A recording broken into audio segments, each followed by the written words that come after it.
এর ভিতর বেড়াল মিউ।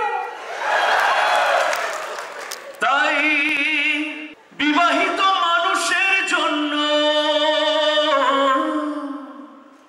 বিবাহিত মানুষের জন্য আলাদা ভূখণ্ড চাই। আলাদা ভূখণ্ড চাই। এত যন্ত্রণা দিয়ে আপনারা আছেন যে আলাদা ভূখণ্ড চাচ্ছেন। যাই হোক, এই সমাজকে এগিয়ে নিয়ে যেতে হলে বিবাহিতদের যেমন প্রয়োজন, অবিবাহিতদেরও প্রয়োজন। কিন্তু এইখানে আমরা আজকে দেখলাম যে অবিবাহিতরা হচ্ছে সংখ্যালঘু, আর সংখ্যালঘুরা সমাজে অবহেলিত। সুতরাং বেশি খুশি হওয়ার কোনো কারণ নাই। সুপ্রিয় সহকর্মী বৃন্দ, আজকের এই অনুষ্ঠানটা আমরা আনন্দঘন, প্রাণবন্ত, উৎসব, উদ্যম করতে চাই। এই একটি অনুষ্ঠান আমাদের সারা বছরের জ্বালানি শক্তি দেবে। আমরা এই অনুষ্ঠান থেকে প্রেরণা, উচ্ছ্বাস এবং আমাদের কর্মপন্থা নিয়ে আমরা ছড়িয়ে পড়বো সারা বাংলাদেশে। প্রত্যেকের কাজ আন্তরিকতার সঙ্গে করব। মনে রাখবেন যে আপনি যদি কাজ করেন, সেই কাজ অবশ্যই কথা বলবে। আমাদের বাতিঘর, আমরা বাতিঘর কাকে বলি? এমডি স্যারকে। আমাদের বাতিঘর কে? MD sir. আমাদের এই বাতিঘর সবসময় বলেন যে কাজ কখনো কাউকে খালি হাতে ফেরায় না, কাজ মানুষকে এগিয়ে নেয়। কাজ, একটা কাজ যখন আপনি করবেন, সেটা শুধু প্রতিষ্ঠানের জন্য হবে না, সেটা আপনার নিজের জন্য হবে। আপনার অভিজ্ঞতা হবে। আপনি হয়তো এই কাজ করতে গিয়ে ঘাত প্রতিঘাতের মধ্যে পড়বেন। আপনি হয়তো নতুন চিন্তা করবেন এই কাজকে কিভাবে সফল করা যায়। আপনি আরো উদ্যম পাবেন। আপনি হতাশ হলে নতুন উদ্যমে শুরু করবেন। আপনি সফল হলে আরো বড় কাজে হাত দেবেন। সুতরাং কাজ আমাদেরকে এগিয়ে দেবে ইনশাল্লাহ। আমরা সেই প্রচেষ্টাই করব। সবসময় আমরা কাজে মগ্ন থাকব। কাজ দিয়ে আমাদের ভাগ্য পরিবর্তন করব। যাবে উৎপীড়িতের ক্রন্দন রোল, আকাশে বাতাসে ধরিবে না অত্যাচারীর খড়গ কৃপণ, হীন রণভূমে নামিবে না বিদ্রোহী রণকান্ত। আমি সেই দিন রবীন্দ্রনাথ ঠাকুর যদি আসতেন এখানে, নিশ্চয়ই তিনিও অন্যতম গেস্ট অফ অনার হতেন, তাই না? তো তিনি কি বলতেন? আজি প্রভাতে রবির কর, কেমনে পশিল প্রাণের পর, কেমনে পশিল গুহার আধারে প্রভাত পাখির গান, না জানি কেন রে এতদিন পরে জাগিয়া উঠিল প্রাণ। একটা বাইসাইকেল, সেই বাইসাইকেল চালিয়ে তিনি ডক্টরদের কাছে যাচ্ছেন, সেই বাইসাইকেল চালিয়ে তিনি প্রত্যন্ত অঞ্চলে ওষুধ নিয়ে যাচ্ছেন, সেই বাইসাইকেলে করে তিনি মূলত স্বপ্ন ফেরি করছেন। সেই স্বপ্নের ফেরিওয়ালা কে? আজকে 53 বছর পরে সেই স্বপ্ন বাংলাদেশের বট বৃক্ষে, বাংলাদেশের অগ্রপথিক হিসেবে পরিণত হয়েছে। হয়েছে। এমডি স্যার এই প্রতিষ্ঠানকে গড়বার জন্য লোভনীয় চাকরি ছেড়ে দিয়েছেন, সরকারি চাকরিকে প্রত্যাখ্যান করেছেন।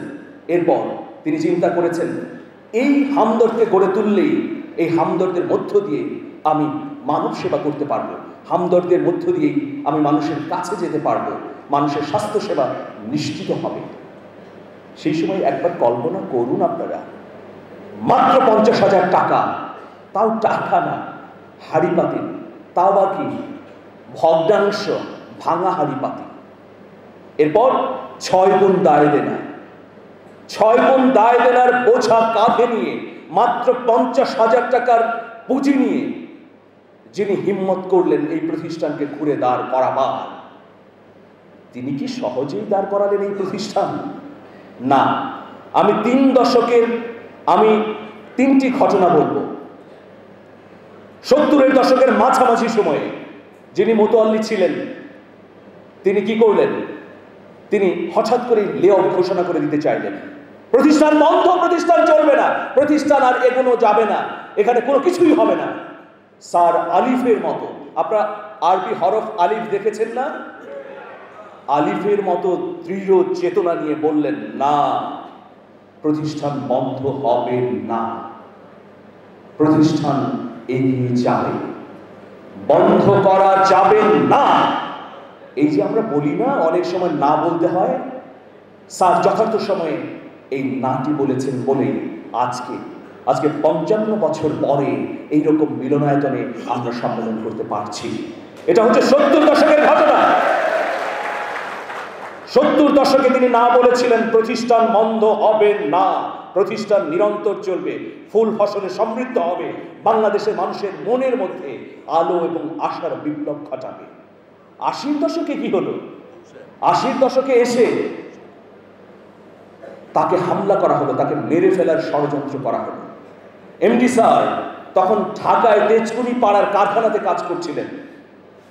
তিনি হঠাৎ করে শুনলেন কারখানায় আক্রমণ হয়েছে। তিনি ছুটে আসলেন, তিনি অন্য কাজে বাইরে ছিলেন। তারপরে তাকে আক্রমণ করা হলো, কর্মী বাহিনী ভয় পেয়ে গেল। কিন্তু এমডি স্যার আলিফের মতো দৃঢ়তার সঙ্গে বললেন, আজকে আমার মৃত্যু হবে কিন্তু এই প্রতিষ্ঠান আমি ছেড়ে দেব না। প্রতিষ্ঠান দাঁড়িয়েছে, মৃত্যুর হাত থেকে আল্লাহ এমডি স্যারকে বাঁচিয়েছেন এবং প্রতিষ্ঠান ধীরে ধীরে গড়ে উঠেছে। সর্বশেষ আমি এই চলতি দশকের একটি ঘটনা বলবো। আপনারা জানেন 2019 সালে ষড়যন্ত্রের ডালপালা বিস্তৃত হয়েছিল। ভেতর থেকেই খুবই সামান্য কজন মানুষ ষড়যন্ত্র করেছিল এই প্রতিষ্ঠানকে নিয়ে। আমরা জানি বাংলার শেষ স্বাধীন নবাব সিরাজউদ্দৌলার বিরুদ্ধে বিশ্বাসঘাতকতা করেছিল কে? মীর জাফর। এভাবে যুগে যুগে বিশ্বাসঘাতকদের জন্ম হয়েছে এবং আস্থা করে নিক্ষিপ্ত হয়েছে। হামদর্দের ভেতরেও এরকম বিশ্বাসঘাতক তৈরি হয়েছিল। তারা হামদর্দের স্বপ্নকে ভেঙে চুরমার করে দিতে চাইল। তারা শিক্ষা এবং স্বাস্থ্য সেবার পরিব্যক্তিকে ধ্বংস করতে চাইল।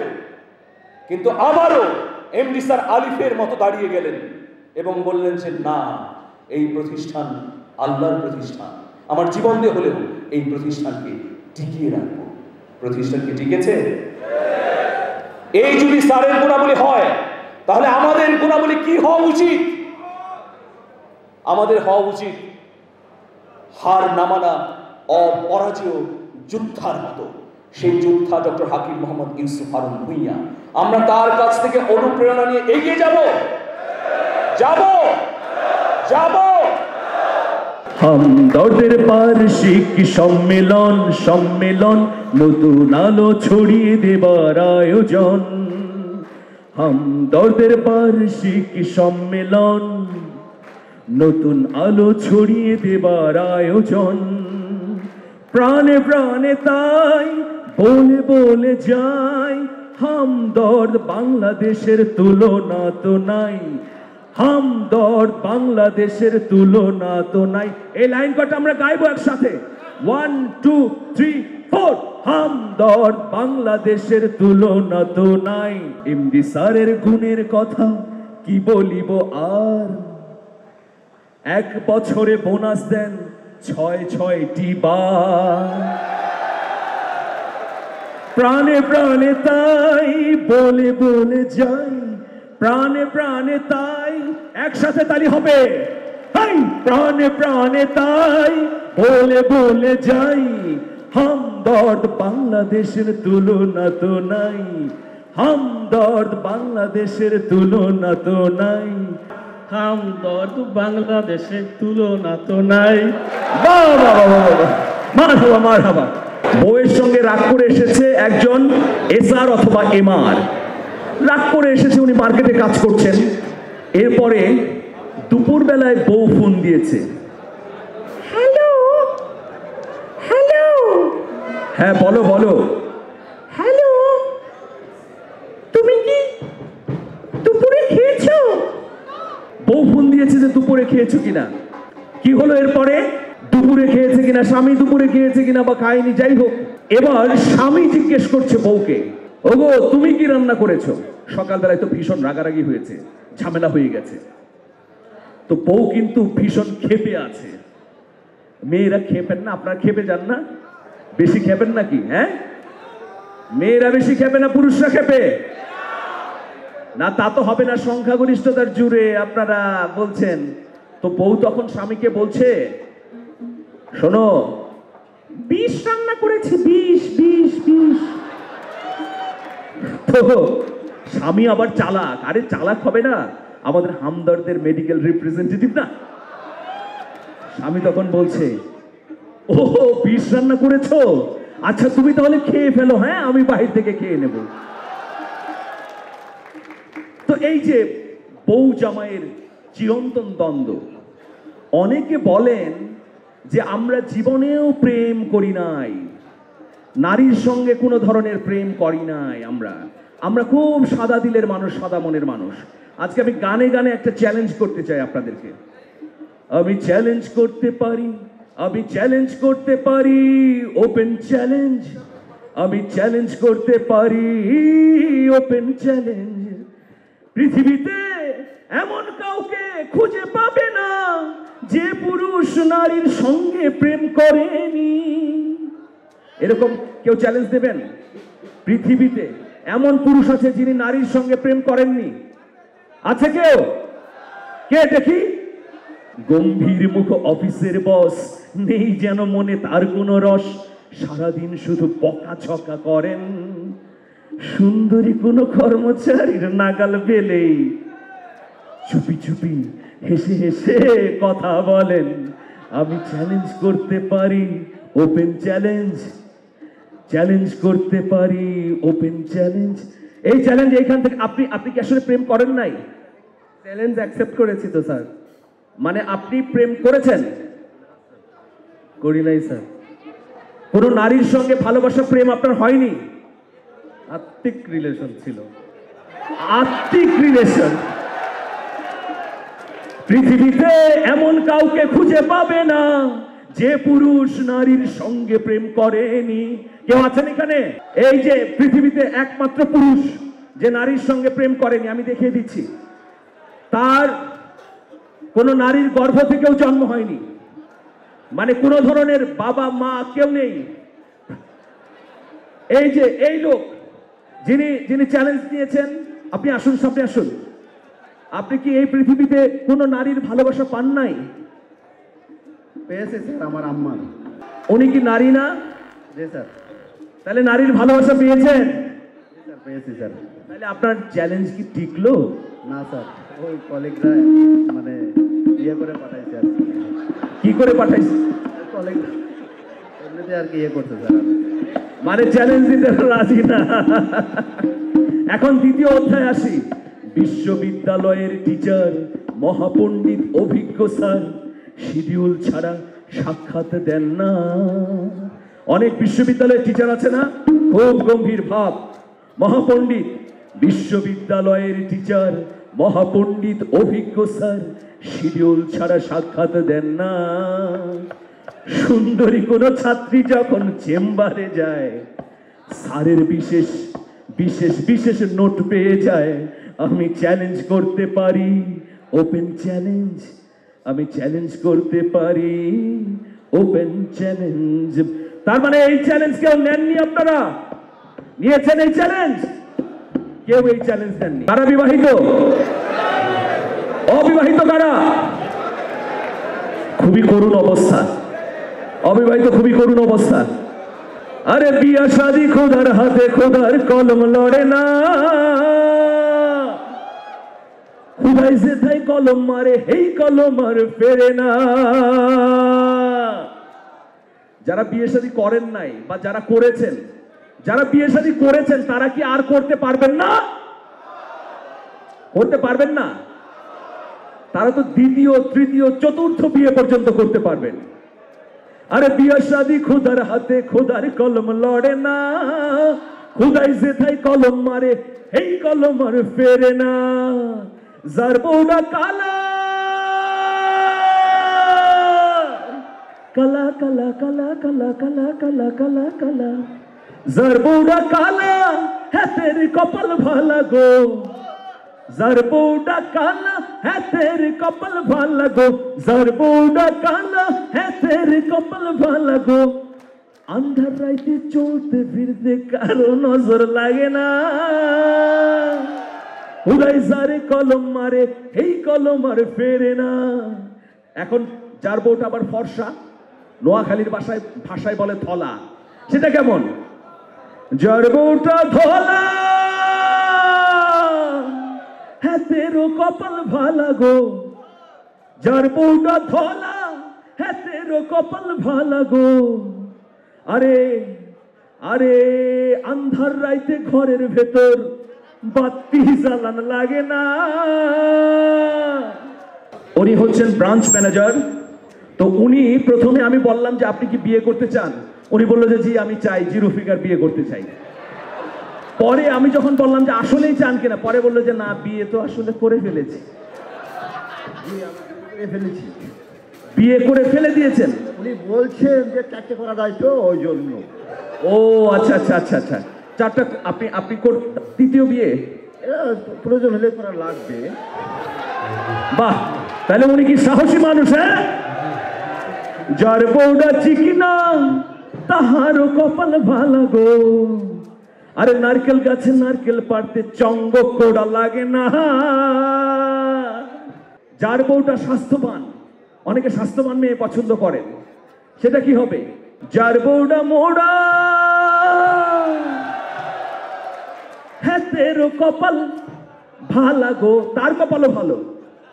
আরে শীতের রাইতে ঘুমাইতে গিয়া কাঁথা বালিশ লাগে না।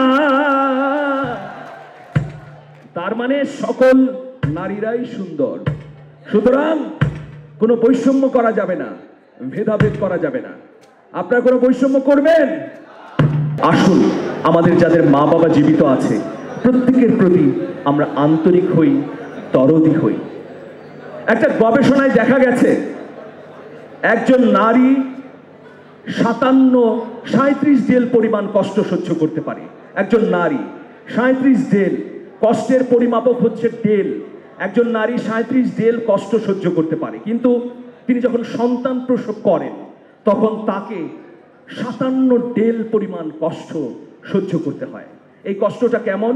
গবেষকরা বলেছেন একসাথে শরীরের সব হাড় গোড় ভেঙে ফেললে যেমন কষ্ট হয়, ঠিক তেমন কষ্ট একজন মা সন্তান জন্ম দেবার সময় পান। সুতরাং মাকে ভালোবাসা উচিত। মাঝে 10 মাস 10 দিন গর্ভে ধরিয়া করেছেন আমাদের ঋণী। গায়ের চামড়া কাটিয়া দিলেও সেই ঋণ শোধ হবে না জানি মা, সেই ঋণ শোধ হবে না জানি। মাঝে 10 মাস 10 দিন গর্ভে ধরিয়া করেছেন আমাদের ঋণী। গায়ের চামড়া কাটিয়া দিলেও সেই ঋণ শোধ হবে না জানি মা, সেই ঋণ শোধ হবে না জানি। মাঝে 10 মাস 10 দিন গর্ভে ধরিয়া করেছেন আমাদের ঋণী।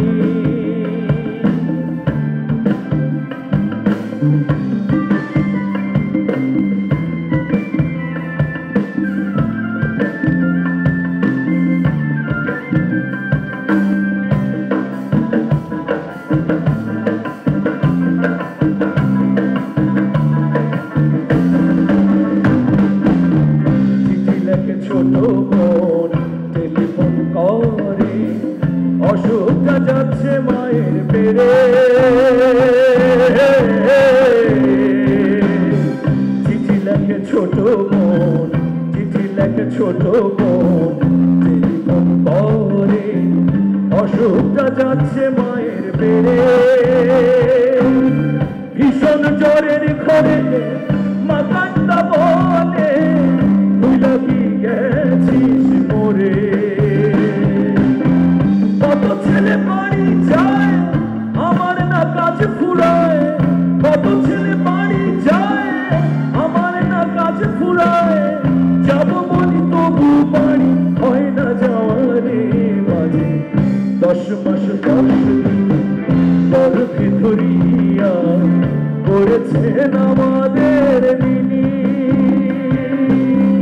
গায়ের চামড়া কাটিয়া দিলেও সেই ঋণ শোধ হবে না জানি মা, সেই ঋণ শোধ হবে না জানি।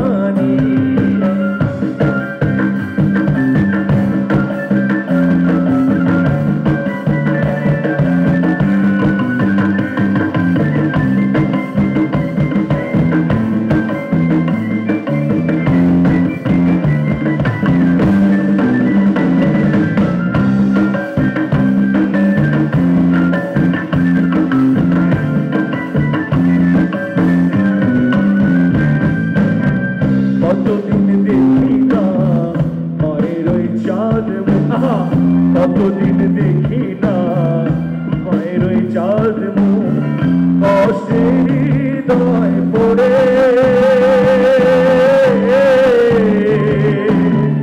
পিঠা পুলি বানাইয়া পায়েস রাধিয়া মা অপেক্ষা করে। হাজারো ব্যস্ততা অবসর পাই কোথাও, হাজারো ব্যস্ততা অবসর পাই কোথাও, তাই তো হয় না যাওয়া মায়ের বাড়িতে মাঝে 10 মাস 10 দিন গর্ভে ধরিয়া করেছেন আমাদের দিনী।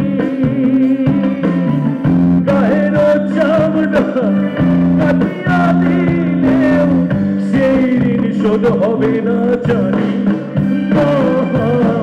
সেই ঋণ শোধ হবে না জানি। হঠাৎ একদিন খবর আসে, হঠাৎ একদিন রাত দুপুরে যে মা আমাকে প্রতিনিয়ত ডেকেছে, প্রতিনিয়তকে বাড়ি যাবার জন্য আহ্বান করেছে, কিন্তু আমি ব্যস্ততার কারণে যেতে পারিনি। হঠাৎ একদিন রাত দুপুরে একটা খবর এলো,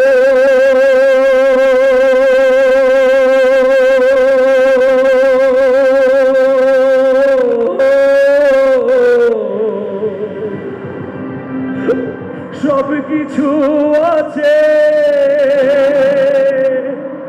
আগেরই মতো,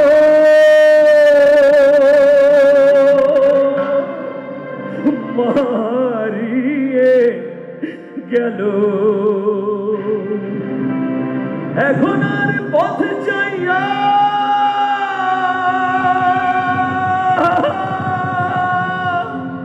থাকে না কেউ বসিয়া, তাই তো কষ্টের হৃদয় করে মরে।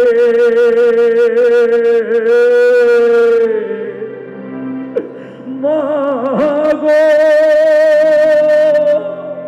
মাগো মাগো,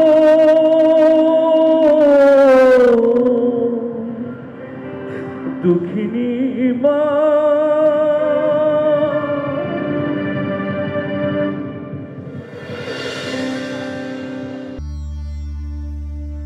Thank you.